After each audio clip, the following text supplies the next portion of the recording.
Oi, tudo bem? Como é que você está? Espero que bem.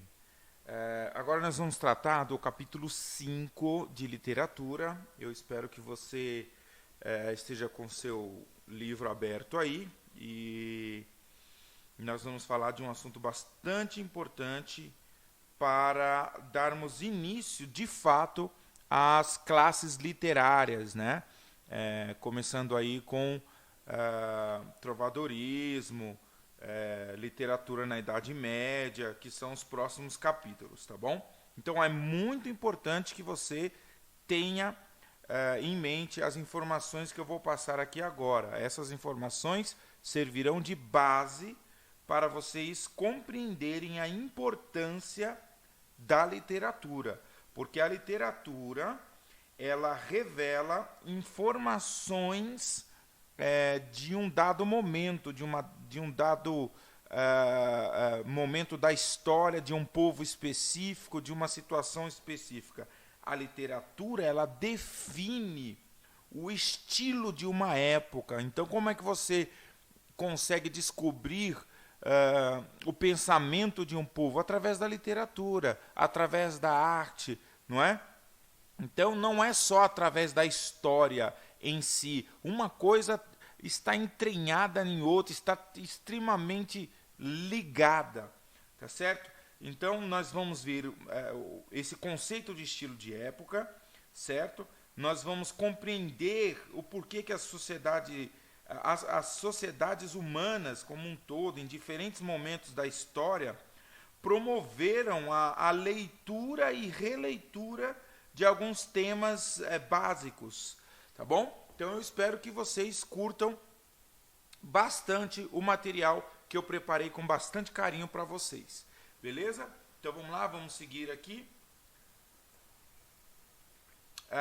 Esse autor, né, o Roy Fox, é o autor aí dessa charge que vocês encontram na abertura do capítulo 5 do nosso livro, né? Ele foi um pintor estadunidense, identificado aí principalmente quando você vê esse camarada, pelo menos quem entende um pouco de arte, quem já estudou um pouco de arte, quem já teve essa aula comigo, quando olha para o Roy Fox, você já automaticamente associa a essas imagens dele, né? Então, ele foi um pintor identificado muito com esse movimento chamado pop art. Na sua obra procurou valorizar os clichês das histórias em quadrinhos como uma forma de arte, né? Colocando-se dentro de um movimento que tentou criticar a cultura de massa. Então essa coisa feita para grande massa, para arrebatar grandes multidões, ele era um crítico ferrenho a esse tipo de arte, a esse tipo de cultura, porque na sua visão, naturalmente, não precisa ser só a visão dele, mas qualquer um que tiver um pouco mais de entendimento, um pouco mais de esclarecimento, um pouco mais de conteúdo, vai entender que uma arte ela não pode ser definida, ela não pode ser um pacote fechado, uma leitura fechada, entregar e tá aqui, olha, é isso, a leitura desse texto é isso daqui. Você não pode ter outro tipo de leitura, você não pode ter outro tipo de conhecimento, você não pode interpretar outra coisa. É claro que existem interpretações que estão dentro do limite, e cada interpretação feita leva em consideração uma coisa muito importante chamada repertório. Então, quando eu vejo essa imagem, eu vou fazer uma leitura de acordo com o meu repertório, de acordo com o meu conhecimento de mundo, né? Agora, existem leituras que extrapolam, existem leituras que forçam a barra, né? Esse é o grande perigo. É a leitura que é aceitável, eu diria, primeiro nível, uma leitura que, quando você faz a leitura, é exatamente aquilo que a imagem está mostrando. Um segundo nível de leitura talvez seja uma interpretação subjetiva através de uma linguagem, levando em consideração a história, levando em consideração quem fez, levando em consideração cores, formas, objetos presentes na cena e tudo mais. Agora, um terceiro nível, que eu já diria, já é uma viagem, né? Você está viajando na maionese, é uma leitura totalmente, sei lá, de forçar a barra. Então, o que eu vou ficar com vocês? Qual é o trato, qual é o combinado? Nós vamos fazer uma leitura dentro do nível 1 e do nível 2, tá? Por exemplo, você está vendo aqui uma imagem, né, provavelmente de tiro, parece uma metralhadora saindo aqui, você tem umas cápsulas de bala aqui do lado também, parece aqui uma granada, você tem até uma onomatopeia aí, né, taca, taca, taca, e aí vai. Então essa é a leitura no primeiro nível, tá? Essa é uma leitura no primeiro nível. Agora, vamos supor que num segundo nível eu tenha estudado Roy Fox, eu tenha estudado a teoria das cores, eu tenha estudado o período em que essa arte ela foi feita. E aí, estudando o período da arte, eu vou entender, por exemplo, que, sei lá, que essa metralhadora aí, simbolicamente, representa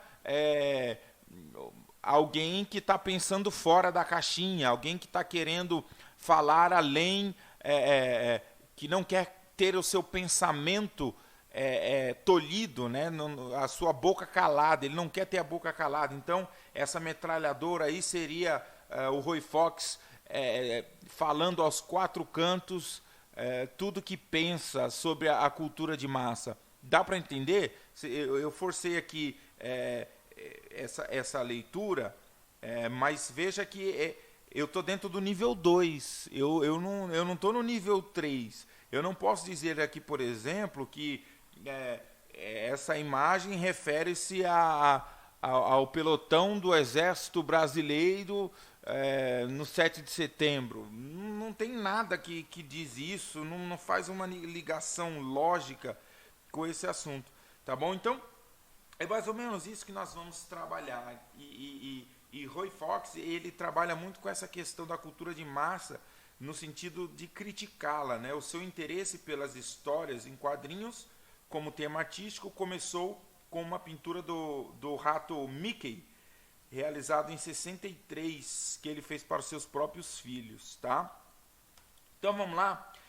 Quando se observa esses traços aqui, essas cores, esse jogo de cor, naturalmente, qualquer um que tiver tido contato com esse autor já vai reconhecer que se trata dele especificamente. E isso é muito importante, isso é muito legal, tá? Então aqui são algumas de suas artes. Você pode digitar aí na internet, no Google, para encontrar uma imensidão ainda maior de obra de arte desse camarada, beleza? Você vai ouvir falar um pouquinho mais sobre ele, tá? Eu estou falando aqui em pinceladas, justamente porque na frente tem um vídeo que vai falar sobre ele. Que no caso é com essa moça, tá? Vamos lá, deixar o volume alto aqui. Vamos ver, tomara que saia bacana para vocês aí. Deixa eu aumentar o volume. Vamos lá. É um dos primeiros exemplos da pop art que mostra... Nossa, foi demais. Como os jovens estavam fascinados por aquela atmosfera toda. Oi, gente! Hoje eu tô aqui pra falar de mais um movimento artístico. No vídeo passado a gente falou de expressionismo e hoje vamos falar de pop art. Por que pop art? Não sei, nenhum motivo específico, é só porque a gente queria falar de pop art. Bom, pra começar, vamos falar como é que tava o mundo naquela época, qual que era o contexto todo pra gente entender a cabecinha, né, das pessoas que estavam ali criando. Era um período de otimismo do pós-guerra, a economia estava bem, principalmente nos Estados Unidos, e a riqueza ampliava o acesso à cultura. As pessoas tinham TV em casa, as bancas de jornal eram cheias de revistas coloridas, as prateleiras dos supermercados eram cheias de produtos com embalagens sedutoras, tinham 1000 filmes sendo lançados, a moda e a música também estavam super dominando a cena, vibrantes. A publicidade então estava bombando num grau, era um mundo empolgante, com vislumbres de um futuro high-tech, então estava tudo assim. Pois bem, os artistas estavam ali buscando inspiração no mundo ao seu redor e esse era o mundo que eles tinham ao redor. Daí na Inglaterra, em 52, um grupo de artistas chamado Grupo Independente se reúne para discutir arte e as barreiras entre as artes visuais e a cultura de massa. O termo pop art foi criado por um cara desse grupo, o crítico de arte Lawrence Alloway. E uma das primeiras colagens de arte pop também vem desse grupo, ela tem esse título maravilhoso, O que exatamente torna os lares de hoje tão diferentes, tão atraentes, do Richard Hamilton. Essa obra tem absolutamente todos os elementos possíveis da cultura de massa. Ao que parece, ele se baseou em Adão e Eva, mas o jardim do Éden dele é um paraíso de consumo. O Richard Hamilton disse que esse novo tipo de arte, ela era popular, transitória, descartável, barata, produzida em massa, jovem, espirituosa, sexy, glamurosa e muito lucrativa. Outro artista que fazia parte do grupo independente era o Eduardo Paolozzi. O Will Gompertz conta no Isso é Arte que o Eduardo, quando era pequeno, tinha dentro do armário colado um monte de cartões de cigarro, recortes de histórias em quadrinho, pedaços de revistas, embalagens de doces. Eram todas as coisas favoritas dele, então nesse armário foi plantada uma sementinha da pop art. O Eduardo cresceu, decidiu estudar artes, conheceu o surrealismo, o dadaísmo, o Duchamp e criou a obra Eu Era o Brinquedo de um Ricaço em 1947, que era uma colagem assim bem rústica de recortes de revistas americanas. O mais importante dessa obra é que dentro da fumaça do revólver está escrito pop. É um dos primeiros exemplos da pop art que mostra como os jovens estavam fascinados por aquela atmosfera toda. O movimento pop art só surgiria 10 anos depois, dessa primeira colagem do Eduardo. As imagens de revistas, publicidades de bebida, elas são tratadas como uma forma de arte tão relevante quanto uma pintura a óleo ou uma escultura em um museu. Os artistas vêm quebrando essa barreira, essa distinção entre uma coisa e outra. Mas a pop art não é ingênua. Existe um senso crítico, político, e eles estão cientes das armadilhas da sociedade que eles estão retratando. Nos Estados Unidos, na década de 50, o expressionismo abstrato do Pollock, de Kooning, Rothko, era a tendência vigente na arte. Mas a dupla de artistas Robert Rauschenberg e Jasper Johns queria buscar uma estética diferente, refletir sobre a realidade à sua volta, o American Way of Life. O Robert Rauschenberg misturava escultura com pintura e colagens. Ele quer trabalhar na brecha entre arte e vida. O Jasper Johns pinta a bandeira dos Estados Unidos, por exemplo. São elementos que a gente conhece. O trabalho deles abre caminho para a pop art do Andy Warhol e do Roy Lichtenstein. Andy Warhol, ele era filho de imigrantes eslavos. Ele se graduou em design em Pittsburgh e em 49 ele muda para Nova York. Lá ele se estabeleceu como um designer e ilustrador bem sucedido, mas ele queria mesmo era fazer arte. Em 56 ele realiza sua primeira exposição, mas é nos anos 60 que ele começa a se encontrar. Ele insere uma imagem de Coca-Cola na pintura e depois um aquecedor de água que parecia um anúncio de jornal. E em 62 ele encontra o seu estilo com a famosa lata de sopa Campbell. A primeira vez que ele expôs as telas das latas, cada tela era uma lata, eram 32 telas. Mas aí ele, junto com o galerista, perceberam que ficaria mais forte se fosse uma única obra com todas as 32 latas. E aí ele fez isso. Ele entende profundamente a sociedade de consumo, o fascínio pelos produtos, a reprodução incessante de imagens em revistas e jornais que esvaziam os significados. Ele faz, por exemplo, as serigrafias da Marilyn Monroe assim que ela morre. De um lado é a Marilyn colorida, da beleza perfeita, a celebridade do cinema, e do outro lado as imagens em preto e branco, apagadas, borradas. A fama é um jogo perigoso e a pessoa acaba perdendo a individualidade. Ela vira um produto, assim como a obra do Andy Warhol que vai ser vendida. As celebridades são um tema recorrente na obra dele. Com a serigrafia, ele elimina a mão do artista e estabelece uma linha de montagem.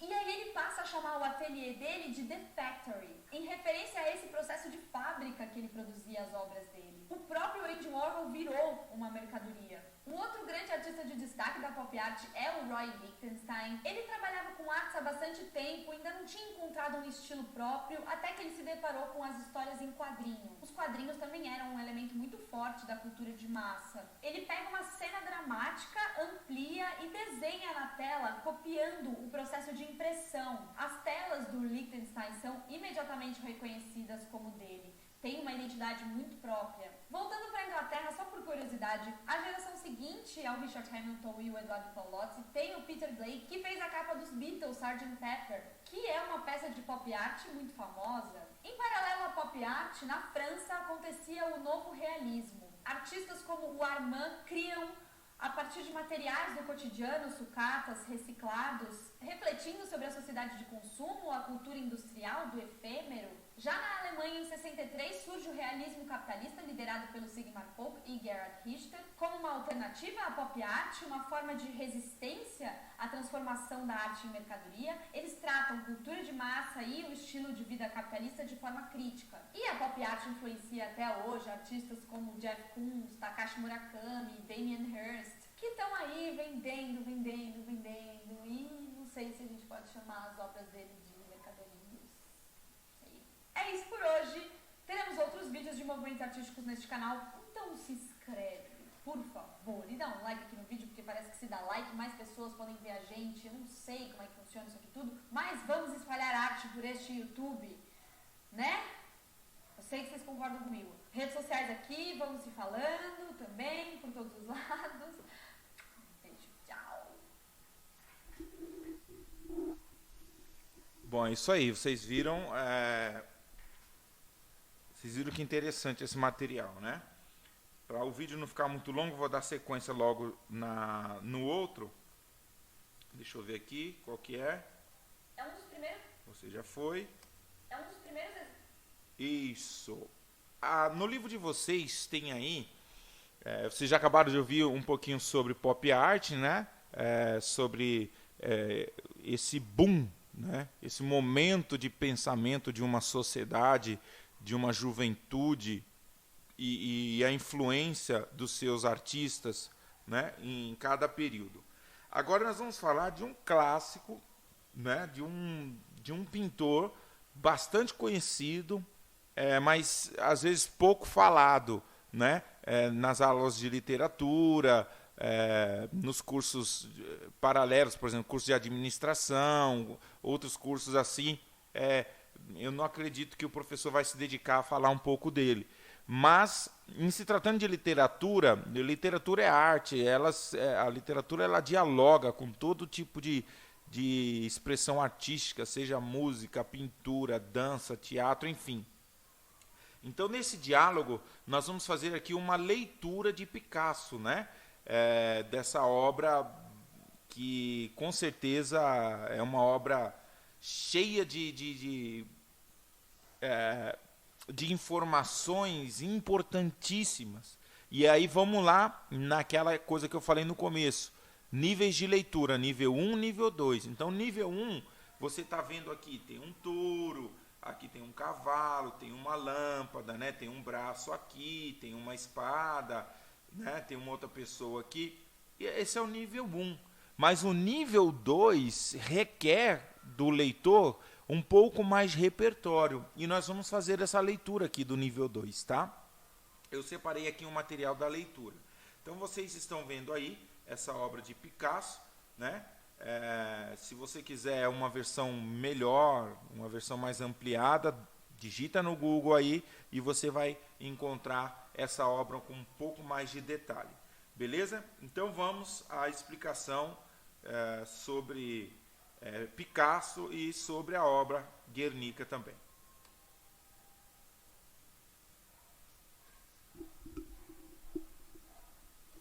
Alguns artistas só são reconhecidos após a morte, mas esse seguramente não foi o caso de Pablo Luiz Picasso. Este viveu 92 anos e gozou de muita fama, reconhecimento e dinheiro. Do seu nascimento em Málaga, Andaluzia, na Espanha, no dia 25 de outubro de 1881, até seus 50 anos de idade, conseguiu se tornar o mais conhecido artista plástico do mundo moderno. E conseguiu presenciar um pouco de tudo aquilo que a vida oferece. Dos tempos de luz em Paris, aos tempos de dor durante a Guerra Civil Espanhola, o artista viveu durante algumas das mais conturbadas décadas da história da humanidade. Uma história que foi narrada em 3 grandes fases, encontros com personagens interessantes e talentosos, e até mesmo um período de aventuras literárias escrevendo poesia. Pois é, nós vamos falar de um dos artistas mais relevantes de todos os tempos. Essa é a história de Pablo Picasso.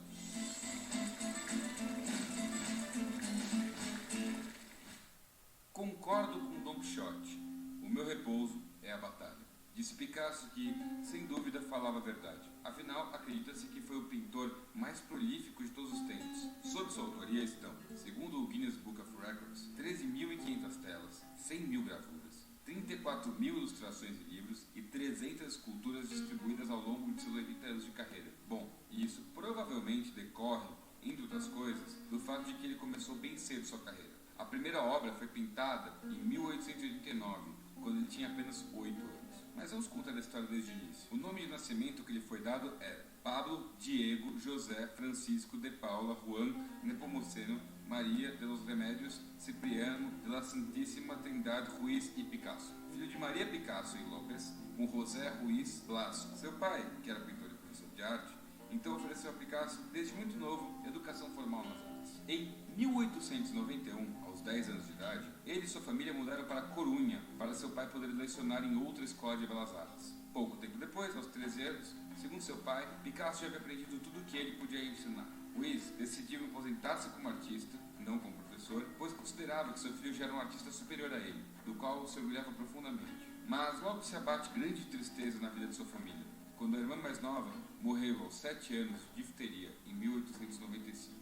Após esse trauma, a família mudou-se para Barcelona, onde o pai arrumou outro emprego na Academia de Artes. E, não sem motivo, persuadiu as autoridades na área a aceitarem que o menino prestasse prova para as aulas avançadas, onde foi admitido com apenas 13 anos de idade. Aos 14 anos, Picasso pintou o Retrato de la Tia Pepa, que, ainda hoje, é referido como um dos melhores retratos da história da Espanha. Alguns dizem que, até esse ponto de sua vida, havia algo bem de infantil em seu trabalho, o que não é estranho por causa da idade dele, né? Mas isso desapareceu completamente e ele se tornou um artista maduro aos 16 anos, quando foi mandado para Madrid para estudar na Academia de Belas Artes de San Fernando, que é extremamente renomada.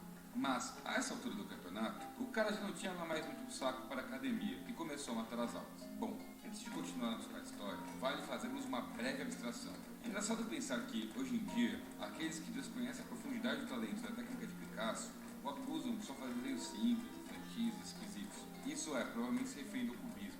Mas existem 3 grandes erros nesse discurso. Em primeiro lugar, Picasso tinha uma formação acadêmica consistentíssima, portanto não havia nada de amador no que ele fazia. Em segundo lugar, o cubismo não tem nada de simples em sua construção, proposta formal ou choque estético, mas a gente vai abordar com bastante calma mais pra frente. E, em terceiro lugar, Picasso não só conseguiria pintar coisas reais, como imensa parcela de seus primeiros trabalhos eram bastante realistas. E, mesmo quando não eram, voltavam-se para aquilo que era concreto e compreensível. Basta observar os desenhos que ele fez à mão, copiando objetos ou suas primeiras pinturas. Enfim, vale pensarmos que essas concepções têm a ver com o volume da produção de Picasso, ou com o fato de que suas obras mais famosas procuram verdades muito distantes do realismo, como é o caso de Guernica, pintado em 26 de abril de 1937, e também o caso de Les Demoiselles d'Avignon. Bom, mas para a gente entender o que levou Picasso a parar de pintar isso para pintar isso, teremos que observar sua vida adulta, sua ida para Paris e a cena com a qual conviveu e o que influenciou profundamente. Mas, como vocês já devem estar imaginando, isso é tipo assunto para outro vídeo.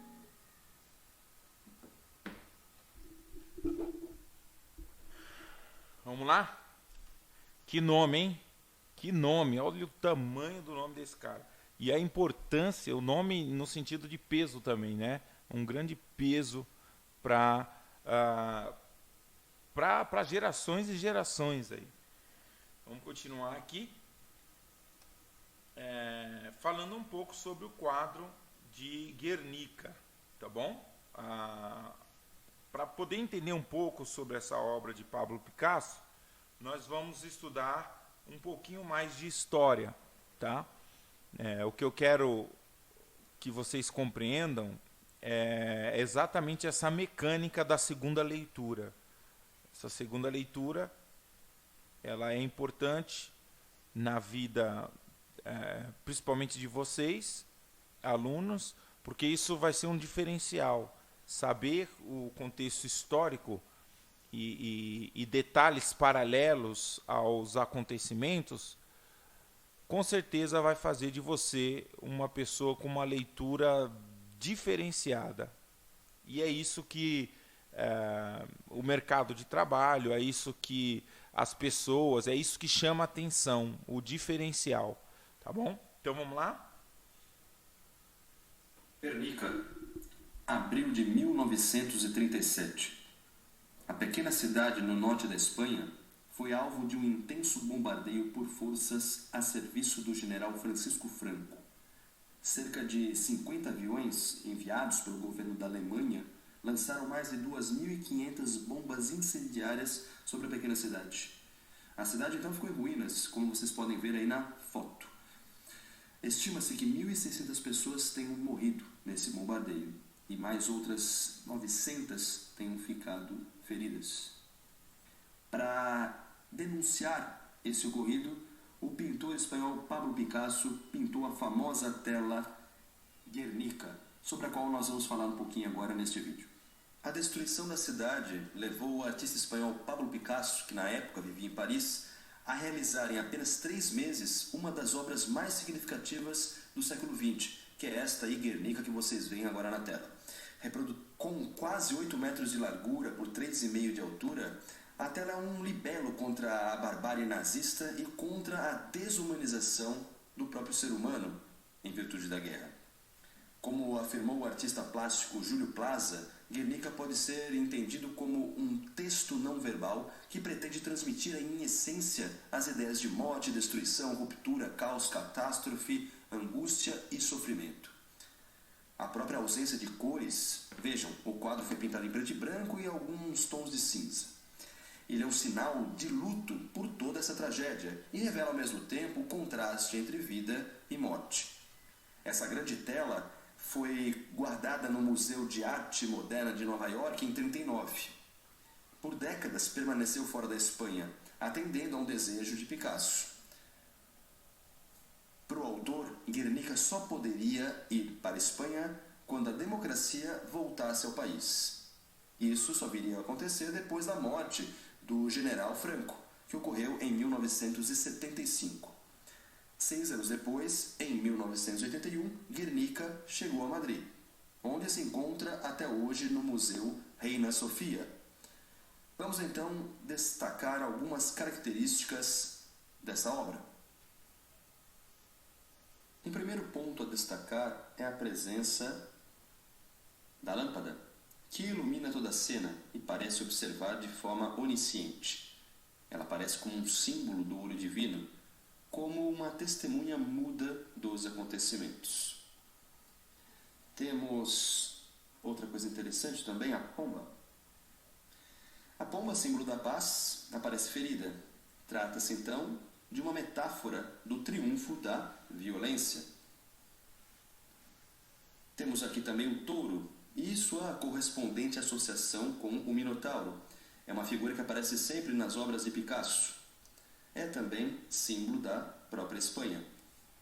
As bocas abertas dos personagens, temos isso, portanto, ao longo da obra,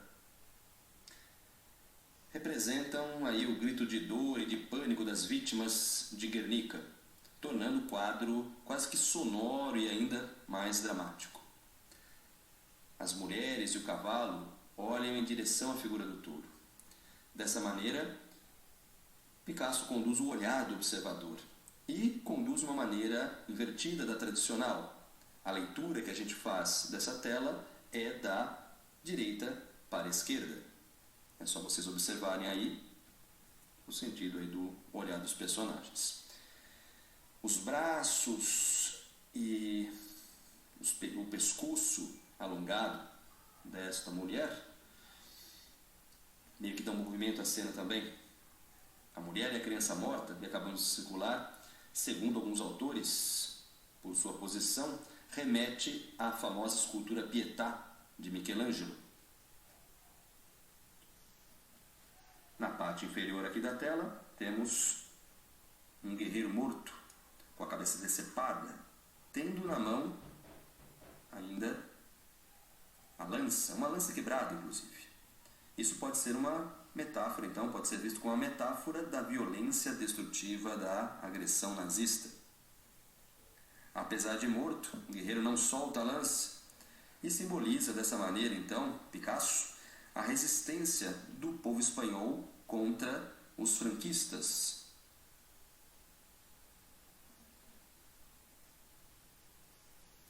Em meio a toda essa tragédia, é possível ver uma flor que aparece aí na região central do quadro, meio que simbolizando a esperança de dias melhores. Um último ponto que gostaríamos de salientar nesta tela é este personagem. Ele reforça a ideia de morte de inocentes na Guerra Civil Espanhola que está em curso no ano da produção de Guernica. Ao fazer um diálogo, então, com um outro quadro famoso do também espanhol Francisco de Goya, quadro que vocês veem agora, chamado Os Fuzilamentos de 3 de maio de 1808, tem a ver com a invasão das tropas napoleônicas, das tropas francesas ao território espanhol.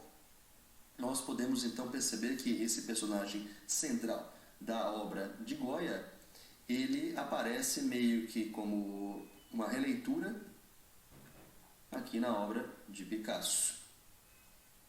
Os braços para o alto, então, esse gesto foi algo repetido por Picasso em sua tela Guernica. Muito bem. Então, temos aí alguns pontos centrais, alguns pontos interessantes sobre esta que é uma das mais importantes obras do século XX. Espero que vocês tenham gostado. Até o próximo vídeo. Interessante, né? Muitos detalhes aí dentro dessa obra que somente um especialista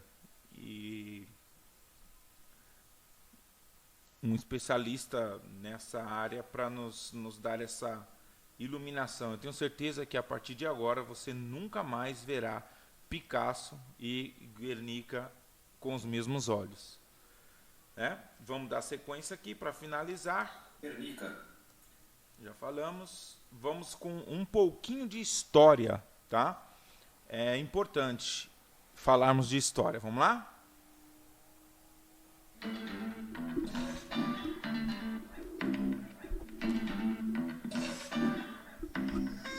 Sejam bem-vindos ao Nerdologia de História. Meu nome é Felipe Figueiredo, formado em História, colunista, podcaster, youtuber e professor. Separe suas tapas e o azeite para acompanhar esse Nerdologia sobre a Guerra Civil Espanhola. Um dos mais divisivos eventos do século XX foi a Guerra Civil Espanhola, um tema muito pedido por vocês. O conflito, que durou de 1936 até o início de 1939, é considerado uma preliminar da Segunda Guerra Mundial. Serviu para o teste de novas armas e táticas, além de explicitar a radicalização ideológica característica dos anos 1920 e 1930, que contribuiu para as origens da Segunda Guerra Mundial. A história da Espanha no século XIX é bastante conturbada, um dos países mais afetados pelas guerras napoleônicas. Sofreu destruição física e muitas mortes, e também perdeu boa parte do seu império marítimo, com as independências no continente americano. Seus governos tinham dificuldade de lidar com os problemas sociais e econômicos, optando pela via autoritária para consolidar seu poder. Como consequência, por boa parte do século XIX, a Espanha continuou um país agrário e autoritário, com a monarquia contando com aristocracias locais como base de apoio, sem industrialização ou modernização de suas instituições.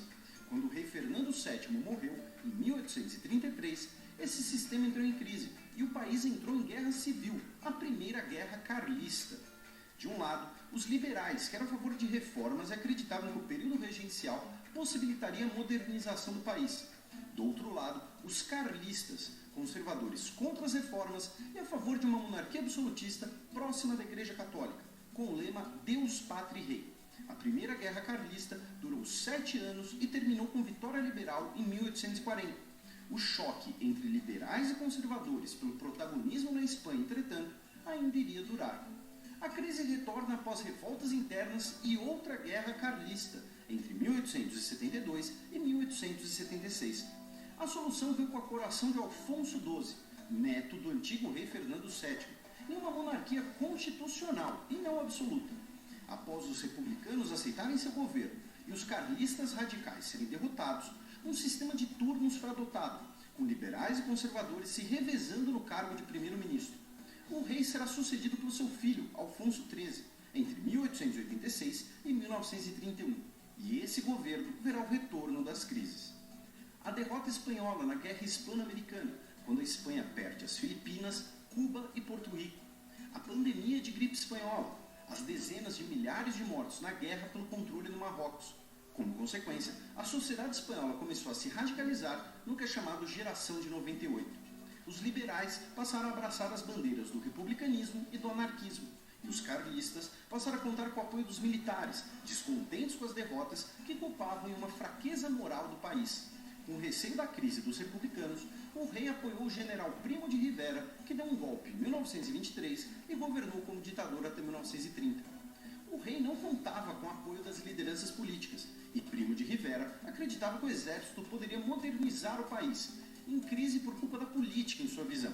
Como resultado, a Constituição foi suspensa, censura e lei marcial foram impostas, sob o slogan Pátria, Religião e Monarquia, uma adaptação do lema carlista. O filho de Rivera organizou o movimento falangista, um movimento fascista e nacionalista espanhol, também chamado de fascismo clerical, já que unia a radicalização do Estado Nacional em seu papel social, a autoridade da Igreja Católica e dos valores tradicionais. Com a crise de 1929, a economia da Espanha entrou em colapso e Rivera foi forçado a renunciar. O legado desastroso de sua ditadura repercutiu no rei, que abdicou do trono e fugiu do país.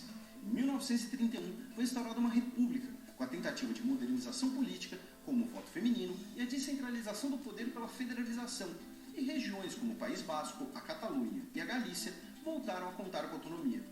Uma das principais questões que dividia a Espanha era o papel político da Igreja Católica. Liberais e socialistas viam a instituição como inimiga da modernização e símbolo de autoritarismo. Nacionalistas e conservadores defendiam a Igreja como guardiã dos valores espanhóis e símbolo de legitimidade. Outro tema importante e divisor da sociedade era a reforma agrária. Após episódios de violência entre socialistas e nacionalistas, a Guerra Civil começou com um pronunciamento de 17 de julho de 1936, liderado pelo general José Sanjurjo. Pronunciamento é um termo espanhol que significa que oficiais militares iniciaram um golpe via um manifesto de desobediência ao governo. Sanjurjo escreveu que desejava fazer os partidos políticos desaparecerem, limpar dos círculos nacionais toda a estrutura liberal e destruir seu sistema. Sanjurjo morreu dias depois, em um acidente de avião, o que transformou Francisco Franco, comandante do exército no Marrocos, no líder do golpe de Estado. De um lado da Guerra Civil estavam republicanos liberais, líderes regionais, anarquistas e socialistas. Do outro, nacionalistas, falangistas e carlistas monarquistas. A Guerra Civil Espanhola foi marcada pelo papel dos outros países. França e Reino Unido defendiam que a comunidade internacional não deveria tomar nem o lado da República, nem o do golpe. Junto com os Estados Unidos, promoveram um acordo contra os 26 países para o embargo da venda de armas para qualquer lado.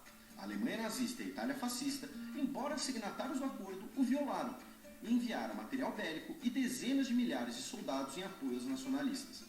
A Alemanha nazista aproveitou a ocasião para testar novas táticas, como o bombardeio aéreo em massa de cidades, como no ataque contra a cidade basca de Guernica, em 26 de abril de 1937, eternizado no painel de Pablo Picasso sobre os horrores da guerra. Por outro lado, a União Soviética também enviou material bélico e oficiais militares para treinarem dezenas de milhares de voluntários internacionais recrutados em partidos comunistas e socialistas. Um desses voluntários era o escritor George Orwell. O conflito foi marcado não somente por batalhas, como a de Ebro, que reuniu cerca de 170 mil combatentes em uma vitória nacionalista, mas também por atos contra a população e contra símbolos, por ambos os lados. A ideia de que a convivência política não seria possível, logo a violência contra o adversário ideológico seria legítima, era generalizada. Tornaram-se famosas fotos e relatos de anarquistas que usavam imagens religiosas, padres e freiras para a prática de tiro.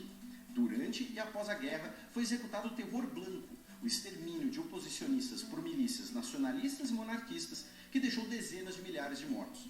O impacto da guerra e da destruição marcou Ernest Hemingway, que cobriu o conflito como jornalista e escreveu o livro Por Quem os Sinos Dobram, que inspirou uma música do Metallica e outra do Raul Seixas, de mesmo título. 2 cercos são importantes no conflito.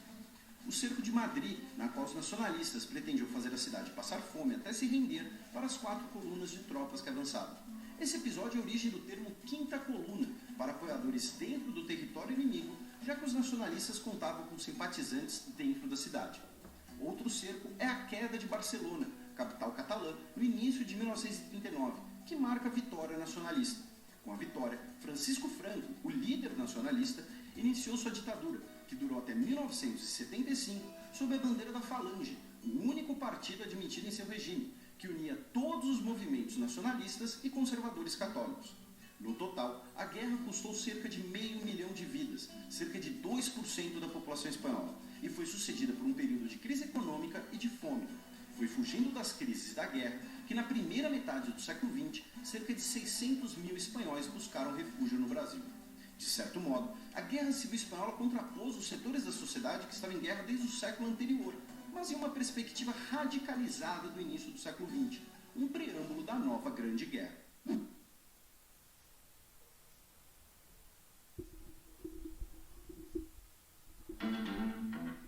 Bom, é isso aí. Esse foi o nosso capítulo 5, né? Já vou disponibilizar para vocês o capítulo 6, que vai falar sobre a literatura na Idade Média. Então nós fizemos aí uma pequena introdução, né, ao capítulo 5, que na verdade o capítulo 5 é uma pequena introdução à literatura como um todo. Tá bom, gente? Então espero vocês no próximo encontro, na próxima aula. Nós vamos falar sobre literatura na Idade Média, mais especificamente as origens da literatura, origens europeias, beleza? Vamos falar um pouquinho lá dos gregos, depois dos romanos, né? Até chegar no Ocidente, vamos falar da Idade Média, até o Renascimento, e aí, por consequência, passando por esses lugares, até chegar aqui no território brasileiro. Beleza, gente? Obrigado pela atenção de vocês. Até a próxima aula. Forte abraço.